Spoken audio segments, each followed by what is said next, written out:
Gabriel Go, nag-public apology na.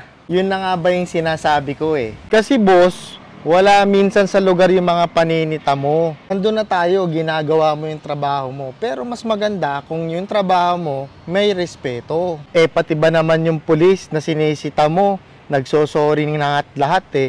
Ano pa ba ang gusto mong gawin? Ang dami mo pang sinasabi. Ano ba naman natikita mo na lang yung pulis? Tapos pinahiya mo pa. At ipinost mo pa talaga sa social media. So anong tendency? Kahihiyan ng pulis. Hindi mali nga sila eh. Meron silang nalabag na batas. Oo, nandun na tayo pero hindi naman ibig sabihin nun, masama na silang tao.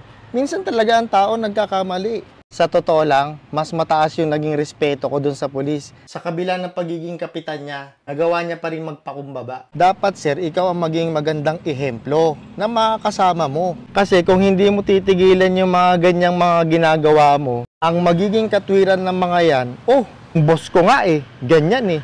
Ako pa kaya, hindi masamang gumawa ng trabaho as long as may respeto.